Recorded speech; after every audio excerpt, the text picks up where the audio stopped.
നമസ്തേ.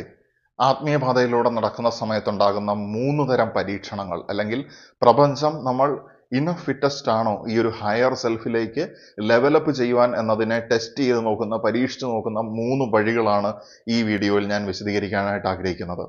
അതിൽ ഒന്നാമത്തെ കാര്യം എന്ന് പറയുന്നത് ദ ടെസ്റ്റ് ഓഫ് സാക്രിഫൈസ് ആണ്. എന്ന് പറഞ്ഞു കഴിഞ്ഞാൽ നമ്മൾ എന്തിനെങ്കിലും ത്യജിക്കുന്ന അല്ലെങ്കിൽ വിട്ടുകൊടുക്കുന്നതുമായിട്ട് ബന്ധപ്പെട്ടിട്ടുള്ള കാര്യം. ഇത് ചിലപ്പോൾ നിങ്ങളുടെ നിലവിലുള്ള ജോലിയിൽ നിന്ന് മാറി പുതിയൊരു കർമ്മത്തിലേക്ക് കയറുക എന്നുള്ള ഒരു അവസ്ഥയായിരിക്കും. അല്ലെങ്കിൽ ഒരു റിലേഷൻഷിപ്പ് അല്ലെങ്കിൽ ഒരു ബന്ധത്തിൽ നിന്ന് മാറി, ഈ ബന്ധത്തിൽ നിന്ന് മറ്റൊരാളെ ചതിച്ചുകൊണ്ടുള്ള മാറലല്ല ഞാൻ ഉദ്ദേശിക്കുന്നത്. മറ്റൊരു വ്യക്തിയിൽ നിന്നോ വ്യക്തികളിൽ നിന്നോ ഒരു ഗ്രൂപ്പ് ഓഫ് പീപ്പിളിൽ നിന്നോ നിങ്ങൾക്ക് റിജക്ഷൻ ഉണ്ടാവുകയും നിങ്ങൾ അതിൽ നിന്ന് മാറി മറ്റൊരു ട്രാക്കിലേക്ക് മാറുകയും എന്നുള്ള രീതിയിലായിരിക്കാം. അപ്പൊ ഈ സാക്രിഫൈസ് എന്ന് പറയുന്നത് ചിലപ്പോൾ നിങ്ങളുടെ സ്വത്തായിരിക്കാം, അല്ലെങ്കിൽ നിങ്ങൾ ഉണ്ടായിരുന്ന നിങ്ങളുടെ എന്തെങ്കിലും തരത്തിലുള്ള അസറ്റുകളായിരിക്കാം. ഇതിനെ നിങ്ങൾ സാക്രിഫൈസ് ചെയ്യാനായിട്ട് നിർബന്ധിക്കപ്പെടുകയാണ്, ഒരു രക്ഷയും ഇല്ലാത്ത അവസ്ഥ വരികയാണ്.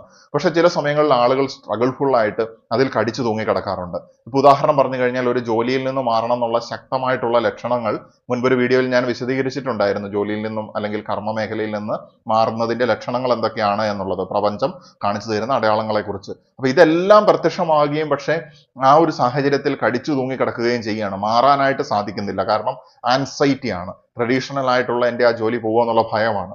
അപ്പൊ ഒരു ഉദാഹരണമാണ് ഞാൻ ഈ പറഞ്ഞു വരുന്നത്.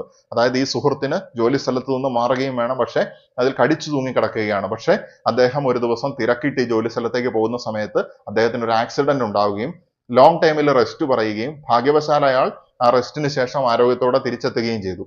പക്ഷെ അദ്ദേഹം ആ സമയത്തൊക്കെ അദ്ദേഹത്തിന്റെ മനസ്സിലുണ്ടായിരുന്നു, ഈ ജോലിക്ക് പോകുന്ന സമയത്തൊക്കെ അദ്ദേഹത്തിന്റെ മനസ്സിലുള്ള ഒരു കാര്യം, ഈ കർമ്മത്തിൽ നിന്ന് ഞാൻ മാറി അതിനേക്കാളും ബെറ്റർ ആയിട്ടുള്ള ഇന്ന ഒരു കാര്യത്തിലേക്ക് ഞാൻ മാറേണ്ടതുണ്ട് എന്നുള്ളൊരു ചിന്ത അദ്ദേഹത്തിനുണ്ടായിരുന്നു. പക്ഷെ അതൊരു ട്രഡീഷണൽ ജോലി അല്ലാത്തത് കൊണ്ട് അദ്ദേഹത്തിന് ഭയമായിരുന്നു അതിലേക്ക് മാറുവാനായിട്ട്.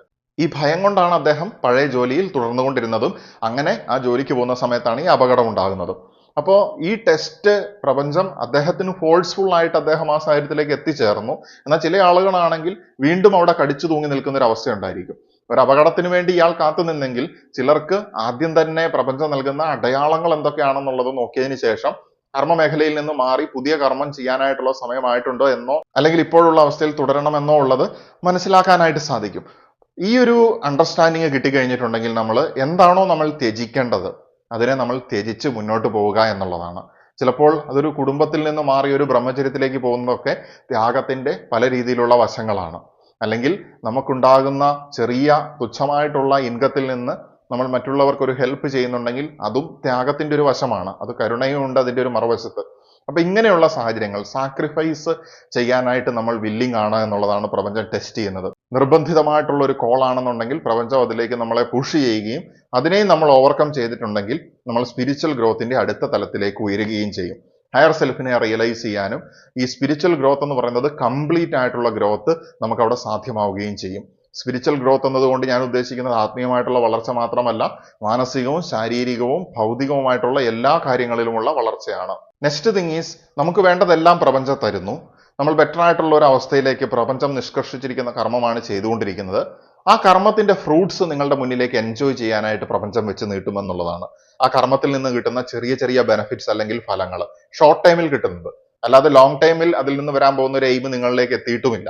അപ്പൊ ആ സമയത്ത് ഈ ഫ്രൂട്ട്സ് നിങ്ങൾ എടുക്കാനായിട്ട് നിൽക്കുകയാണെങ്കിൽ, അതോടൊപ്പം തന്നെ നിങ്ങൾ നല്ലൊരു വെൽബീയിങ് സ്റ്റേറ്റിലായിരിക്കുന്ന സമയത്ത് നിങ്ങളിലേക്ക് ഒരുപാട് ടെംപ്ടേഷൻസ് കടന്നു വരാനായിട്ട് സാധ്യതയുണ്ട്.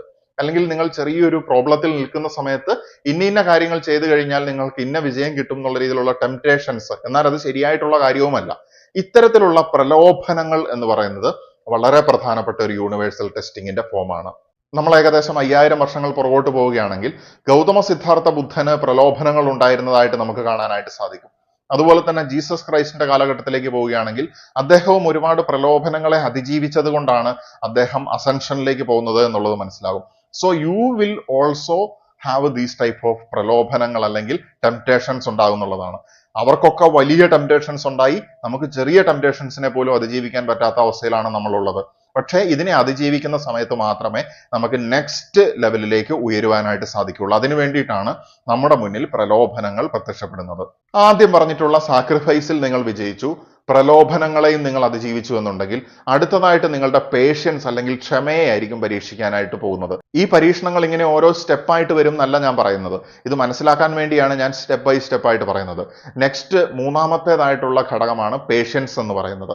നമുക്ക് മറ്റുള്ളവർ നമ്മളെ ഈ പറയുന്ന രീതിയിൽ പ്രകോപിപ്പിക്കുന്ന അവസ്ഥ വരുന്ന സമയത്ത് നമ്മൾക്ക് ക്ഷമിക്കാനായിട്ട് സാധിക്കുന്നുണ്ടോ, അല്ലെങ്കിൽ നമ്മളിലേക്ക് ഒരു മാറ്റം വരാനായിട്ടിരിക്കുന്ന സമയത്ത് പേഷ്യൻസോടുകൂടി ക്ഷമയോടുകൂടി നമുക്ക് അതിനു വേണ്ടി വെയിറ്റ് ചെയ്യാനായിട്ട് സാധിക്കുന്നുണ്ടോ, ഇത് നമ്മളുടെ ജീവിതത്തിൽ വന്നു ചേരുമെന്നുള്ളതാണ്. അപ്പൊ ഈ മാറ്റങ്ങൾ വരുന്ന സമയത്ത് പേഷ്യൻസോട് കൂടി നമുക്ക് ഈ പറയുന്ന സാക്രിഫൈസ് എന്ന് പറയുന്ന സ്റ്റേജ് കവർ ചെയ്താലും അല്ലെങ്കിൽ പ്രലോഭനത്തിന്റെ സ്റ്റേജ് കവർ ചെയ്താലും ഒന്നും എത്തിക്കോണമെന്നില്ല. കാരണം നമ്മൾ ആത്മീയമായിട്ട് വളർച്ച പ്രാപിച്ച് നമ്മൾ പണ്ടത്തിനേക്കാളും ഒത്തിരി മെച്ചപ്പെട്ടു എന്ന് തോന്നിക്കുന്ന ഒരു അവസ്ഥയിലാണെങ്കിൽ പോലും പേഷ്യൻസിനെ നമ്മൾ മാസ്റ്റർ ചെയ്തിട്ടുണ്ടാവുകയില്ല.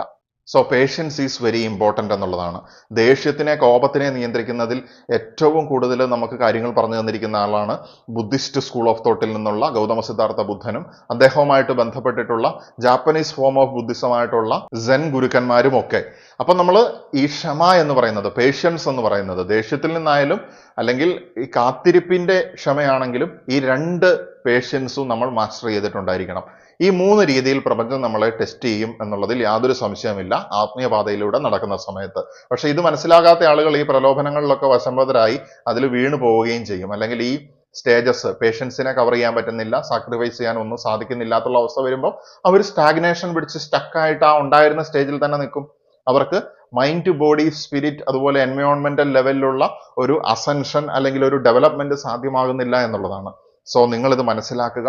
നമുക്ക് ഈ അവസരങ്ങൾ വരുന്ന സമയത്ത് നമ്മളുടെ വിവേകവും കൂടി ഉപയോഗിച്ചുകൊണ്ട്, അല്ലെങ്കിൽ നമുക്കുണ്ടാകുന്ന ഈ അറിവിനെ ജ്ഞാനം കൊണ്ട്, അതായത് കത്തിക്കാനുള്ള സംഗതിയാണ് അറിവ് എന്നുണ്ടെങ്കിൽ ജ്ഞാനമാണ് അതിന് തീ കൊടുക്കുന്നത് എന്നാണ് പറയുന്നത്. അപ്പൊ ആ ജ്ഞാനം കൊണ്ട് നമ്മൾ എന്ത് ചെയ്യുക, ഇതിനെ മനസ്സിലാക്കുക. ആ പ്രകാശം മറ്റുള്ളവരിലേക്കും എത്തും എന്നുള്ളത് യാതൊരു സംശയമില്ലാത്ത കാര്യമാണെന്ന് പറഞ്ഞുകൊണ്ട് നിർത്തുകയാണ്. നമസ്തേ.